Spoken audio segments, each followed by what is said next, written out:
had the audacity to shut down the government over a totally clean, nonpartisan continuing resolution.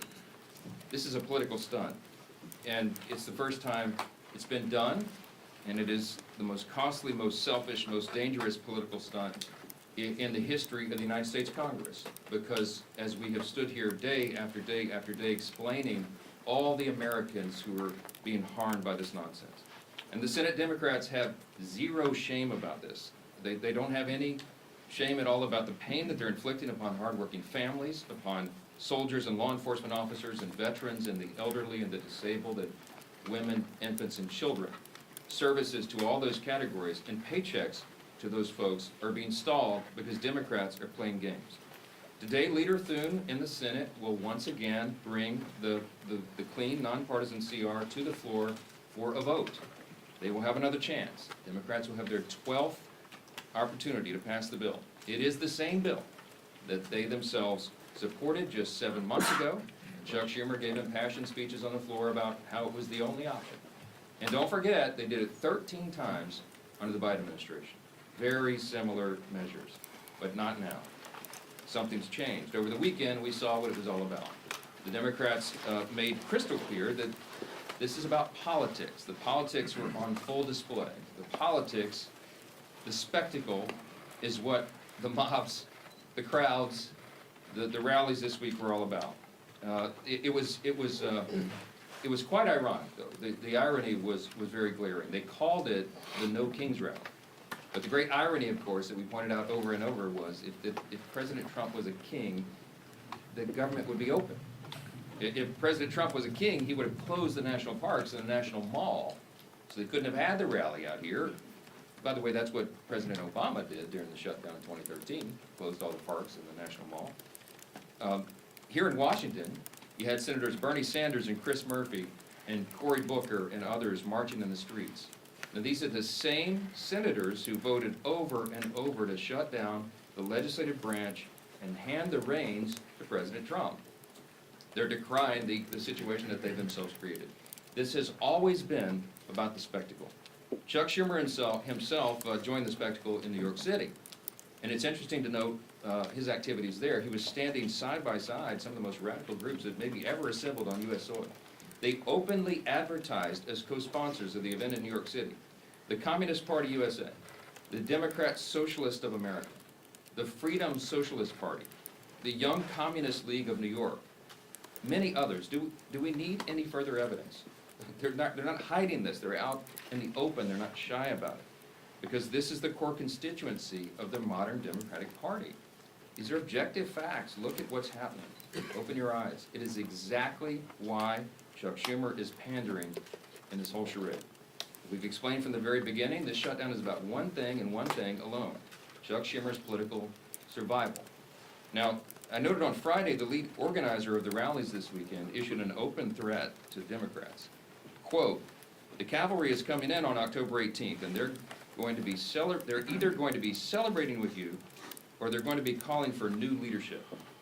Now that's a direct threat to Chuck Schumer, and he heard the message. So did Hakeem Jeffries in the House. And that's why neither of them were here doing their jobs. Instead, they were out in New York and California. They were catering to the same radical base that is just days away from electing an open Marxist as mayor of New York City. And now that Chuck Schumer has had his spectacle, he's had his big protest against America, this is our plea. We're asking, and I think everybody in this room and everybody watching, listening to our voices this morning should be hoping that he is finally now ready to go to work and end this shutdown and stop inflicting pain on the American people. Republicans have been working. We are ready. We've been doing this. It's been over a month now. We passed a responsible short-term solution to keep the government open while we just simply finish our work to fund the government openly and transparently, and Republicans are completely united on that front. On the other side, Democrats can't even agree amongst themselves. You got different subgroups among them. You've got a few reasonable Democrats who know shutdowns hurt the people, and they've already voted for our bill. They want to keep the government open.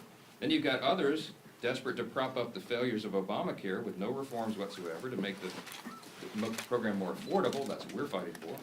And you've got AOC calling for her own negotiations on live TV, and you've got Chuck Schumer and Hakeem Jeffries still unable to articulate what it is they need to reopen the government. It illustrates the point once again. This was never about a solution, it was about creating an issue. Now that Democrats have had their protest and publicity stunts, I just pray that they come to their senses and end this shutdown and reopen the government this week. Republicans are waiting, the American people are waiting, and we are ready to act. As evidence of just how united Republicans are in this fight, I've asked two of our prominent leaders in the House Republican Conference. I've got House Freedom Caucus Chairman Andy Harris. Dr. Harris is also an appropriator. And House Freedom Caucus Policy Chair Chip Roy of Texas. I'll turn it over to Dr. Harris first. Thank you very much, Mr. Speaker. Earlier this month, the House Freedom Caucus made history by hosting our first press call held with the Speaker. And today we're doing it again, standing shoulder to shoulder at a full leadership press conference as part of the united Republican front against this Democrat-led shutdown. On the Sunday morning shows yesterday, the Democrats tried once again, unconvincingly, to say that they are not to be blamed for the shutdown. But the reason that the government remains shut down is becoming crystal clear to Americans. It's because centered Democrats have chosen to pander to their radical base instead of doing their job for the American people. Senate Democrats have had the opportunity to vote 11 times for the House-passed bill that pays our troops, pays our law enforcement, and pays our air traffic controllers now, and would immediately reopen the government. Instead, they've sided with the same radical activists who filled the streets this weekend chanting "No Kings" at rallies backed by the Communist Party USA and socialists, the same people who claim to hate power while demanding more control over your life. The question before us now is simple. Will at least 5 Senate Democrats relent and break from their party's left-wing fringe and vote to reopen the government today? Let's also be honest about what the Democrats are really fighting for. They're demanding taxpayer-funded health care for illegal immigrants. They want to eliminate work requirements for welfare for able-bodied adults who could work but choose not to. And they're defending hundreds of billions of dollars in continued corporate welfare for big, profitable health insurance companies that have already made a fortune off Obamacare with the Biden bonuses the Democrats scheduled to expire at the end of this year. House Republicans have already done their job. The only thing standing between America and a reopened government is a handful of Senate Democrats too afraid of their activist base to do the right thing. But it's time for those 5 Senate Democrats to show some courage, stand against their leadership, but with hard-working Americans, and vote to reopen the government. I want to close by thanking Speaker Johnson for his leadership in standing firm against the radical left's unreasonable demands and for standing with the American people. Thank you, and then I'll turn this over to Congressman Chip Roy.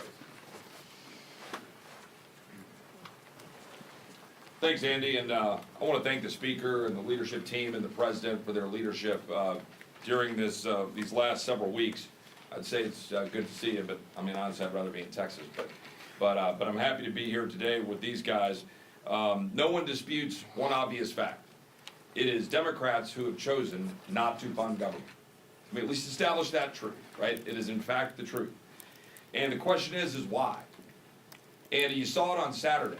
It was basically for a political rally. Rally for cover for Chuck Schumer, who's in his own political battle in New York. That's the truth. And the irony of this is, this No Kings rally. What are we actually talking about? I mean, it wasn't President Trump, but Democrats who tried to make us take a shot or lose our job. It wasn't President Trump, but Democrats who were burning our cities to the ground in 2020 and attacking police officers. It wasn't President Trump, but it was Democrats who want to push boys into girls' locker rooms, who want to force surgeries upon children. It wasn't President Trump, but Democrats who pushed fraudulent mail-in ballots in 2020 and left the elections in question. And then when Americans dared to question that stuff, they sought to jail the American people. They weaponized the government against the American people. And now they want to turn around and say they're going to have a No Kings rally? This is the dying breath of a bankrupt party, in my humble opinion. All too happy to shut down the government, then have a Chicago teacher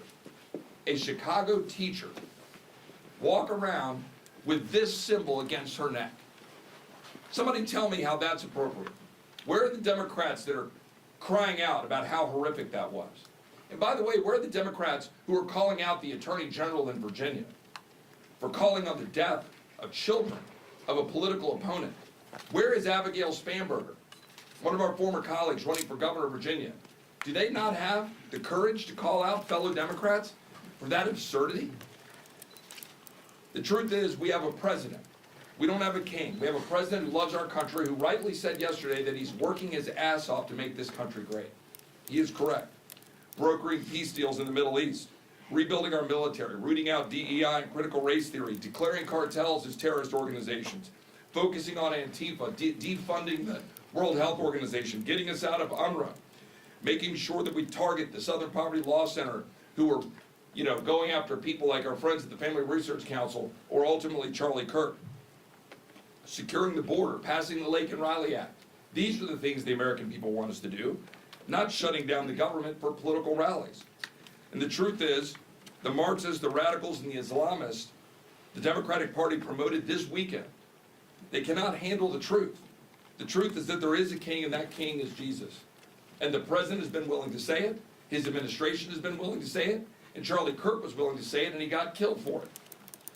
Democrats are using this ridiculous political exercise to hold hostage the government of the American people, pretending it's about health care. Meanwhile, it is Democrats who have been holding the American people hostage to an unconscionably broken health care system that they themselves created. We're saying no more. We're the party that's standing up for hardworking Americans who can't afford health care, who can't afford insurance. We're not for giving more money to the insurance companies. We're not for a $400 billion blank check to big corporate America and corporate welfare, like my friend from Maryland said.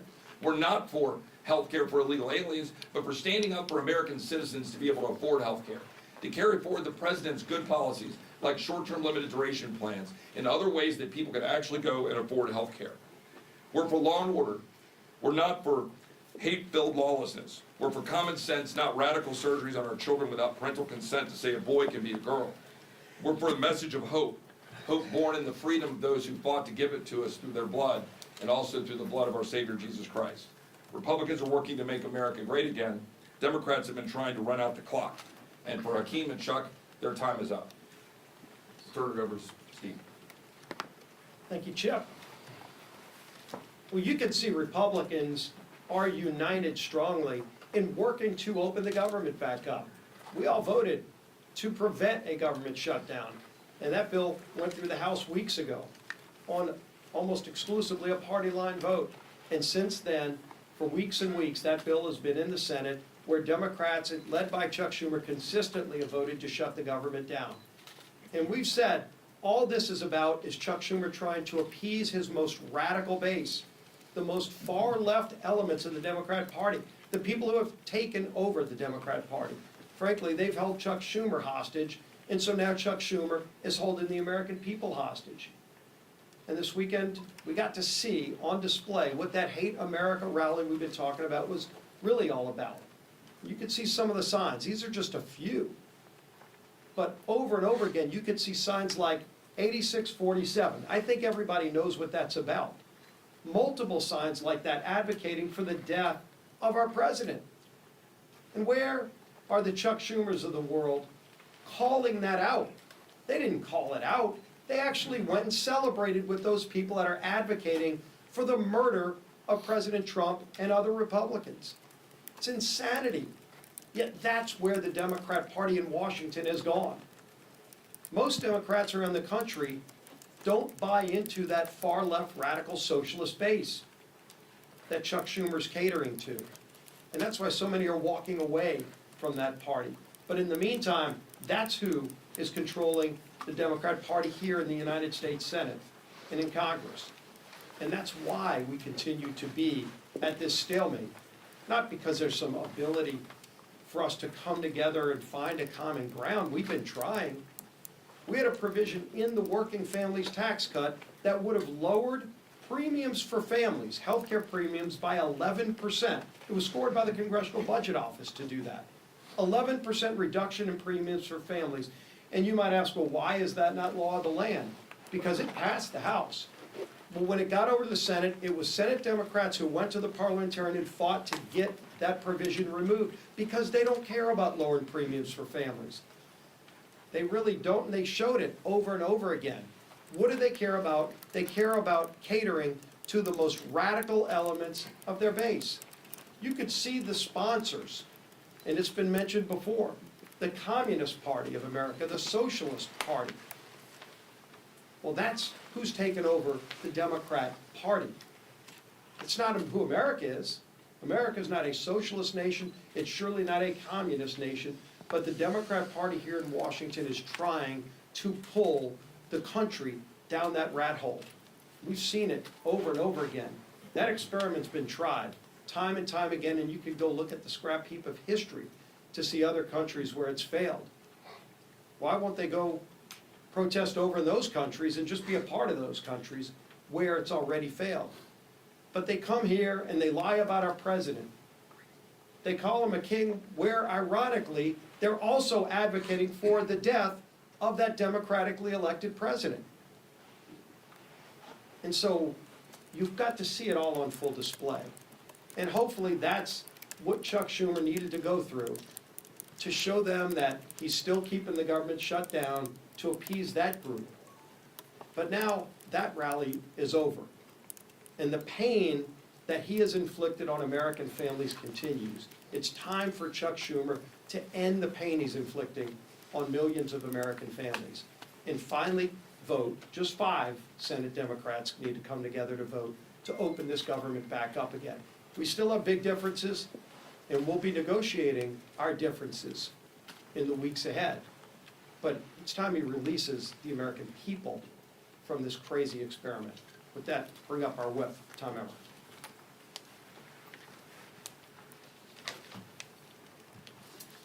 As the speaker said, we're now on day 20 of the Democrats' shutdown. For everyone tuning in, here's a quick review of everything that's happened in the last 3 weeks. Republicans did our jobs. We passed a clean, nonpartisan government funding bill that Democrats supported just 6 months ago and passed 13 times under the Biden administration. 11 times now, Democrats have refused to pass our clean CR, shutting the government down in the process and forcing Americans to pay the price.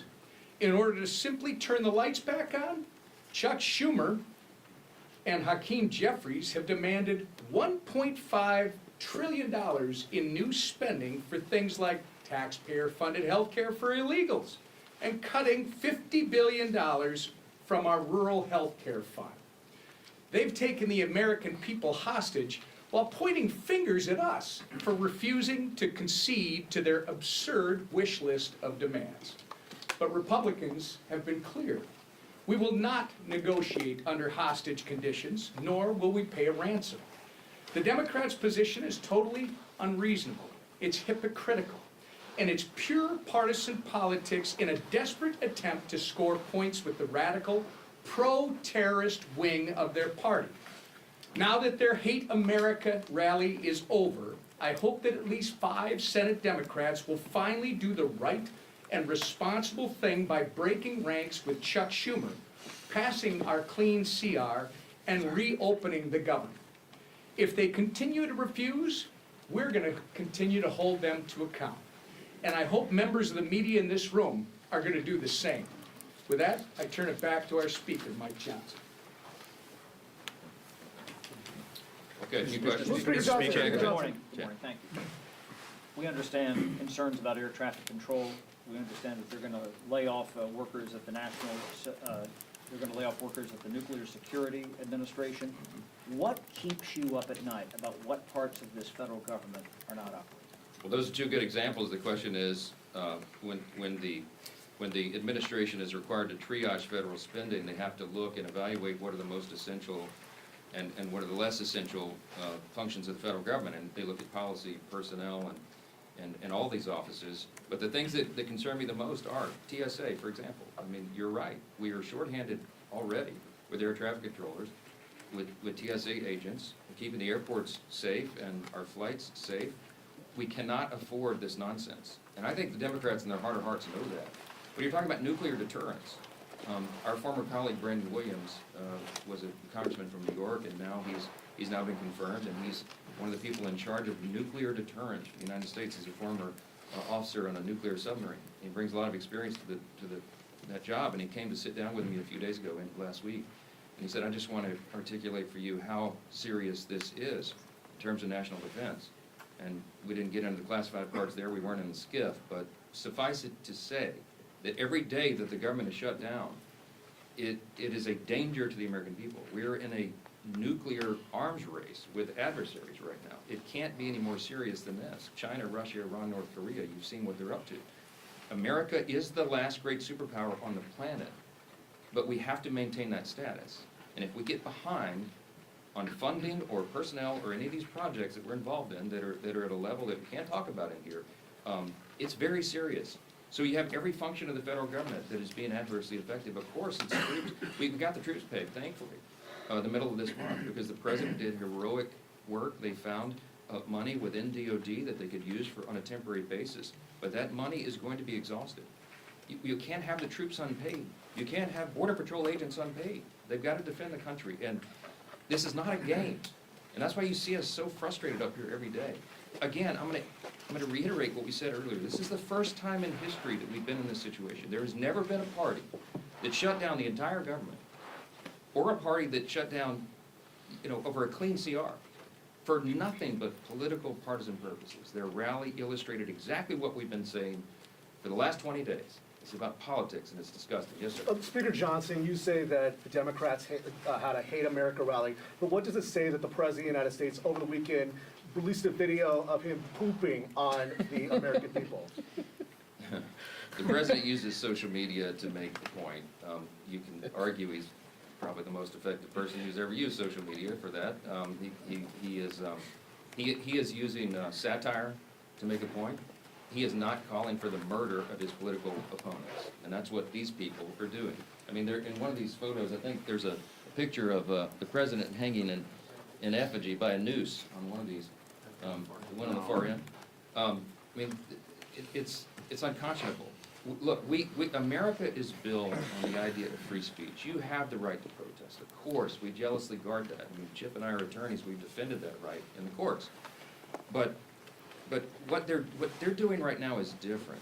They are trying to incite violence. It's not funny. You don't mock a president who has already had 2 failed assassination attempts on his life. This is not a game. And the idea that communists would be supporting this is unconscionable to us. Look, when we give tours of the House chamber, and we bring in constituents, and we point out all the historical facts and images around the building, I always start with "In God We Trust," which of course is right above the rostrum of the speaker's podium. And if you look in the visitor's guide to the House chamber, it says on page 14, when was that put there? Well, it's put there in the early 60s, 1961, as I recall. And it says in the guide that it was put there, Congress voted to put that there as a rebuke to the Cold War era Soviets. Why? Because their philosophy, that's what it says, a rebuke to their philosophy. Their philosophy was Marxism. Marxism begins with the premise that there is no God. It is antithetical to who we are as Americans. The Declaration of Independence says we're created by God and He's the one that gave us our rights. It is in God whom we trust. That is the national motto. That's what America is built on. What those people are advocating for is at its essence un-American.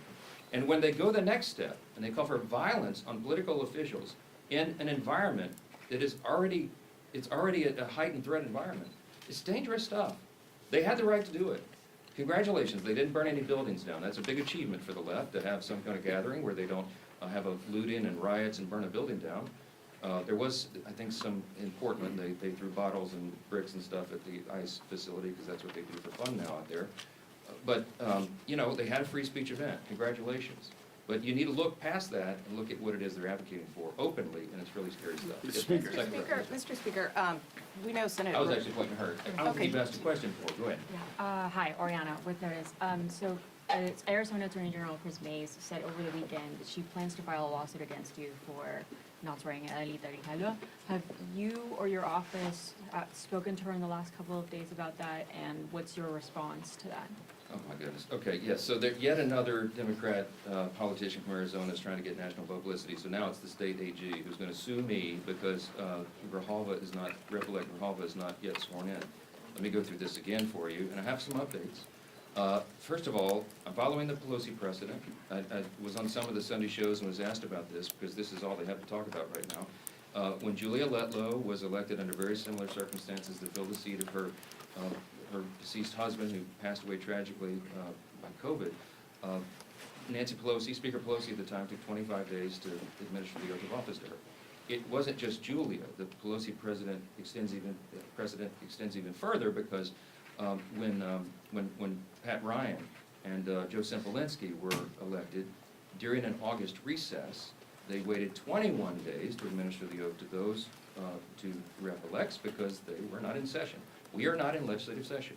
The chronology is important. Rep. Grijalva won her race in, I think it was the last week of September, after we had already gone out of session. So I will administer the oath to her, I hope on the first day we come back, legislative session. I'm willing and anxious to do that. In the meantime, instead of doing TikTok videos, she should be serving her constituents.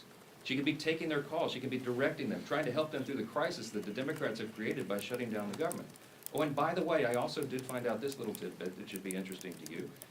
When a rep-elect comes in on a special election in particular, it is up to the leaders of her party, his or her party in the House, to give them guidance and direction. One of the first things they do is reach out, what we do, is reach out, majority leader, or reaches out to the rep-elect and says, hey, welcome, congratulations, here's all the things you need to do, here's the office of the chief administrative officer of the House, and they will help you get all of your computers set up and your passwords and all the rest. That call was apparently never made by Rep. Grijalva, and I don't know if the Democrat leader's office didn't inform her of that. But I found out this morning that the person who runs that office in the chief administrative office is on furlough, because they voted to shut the government down. And so that person didn't reach out affirmatively, but now it's been sorted out, and I'm told they're going to her office today because she made a TikTok video saying that she couldn't use her computers. Well, she'll be able to use her computers now. Okay, she has 16 staffers. They need to be taking calls, and they need to be helping their constituents, just as Republicans are out in their districts right now, helping them navigate the chaos that is created by Democrats who are playing political games. Are we not fast approaching the point where this CR doesn't buy you time for appropriations? Well, I would defer to my appropriator buddy up here, but here's the thing. The appropriators have been doing great work. They're continuing to work. Even during the shutdown, they're working individually and on their subcommittees and among themselves, and even across the aisle, to get the next batch of appropriation bills ready for passage. Is the time eroding quickly? Yes. Is it dangerous for them to shut the government down right now? Yes, because we have very pressing matters that we need to handle, but we can't do it when the Senate is stalling all of that, stopping it. We passed 12 separate appropriations bills through the House committee. They've done their work. 3 of them off the House floor, 3 bills off the Senate floor. They don't match up exactly, so we're going to conference committee on that. We have to finish that process. We have to rebuild the muscle memory for regular order, because that is how we serve as good stewards of the American taxpayers. We're anxious to do that. We hope the Democrats will see the light. We hope that you will ask them the tough questions this week. Why in the heck are you doing this? What is the point? What is the purpose? And don't let them say it's about Obamacare subsidies, because that was always going to be the subject of debate internally and and across the aisle between the caucuses and amongst everybody in the month of October. And they are now eating up the clock for us to have the thoughtful debate about reforms and things that might be necessary, if indeed that's going to be extended. So it's on them. You need to ask them the tough questions. We're here to do the work. We'll continue to do it. Thank you all. Good work, Mark.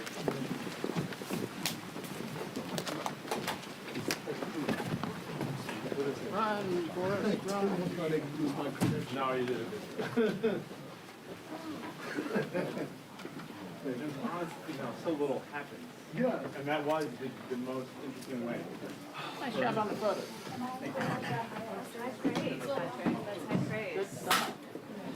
Everybody good if we grab the posters? Everybody good? You good? Yeah, thank you. Perfect, thanks.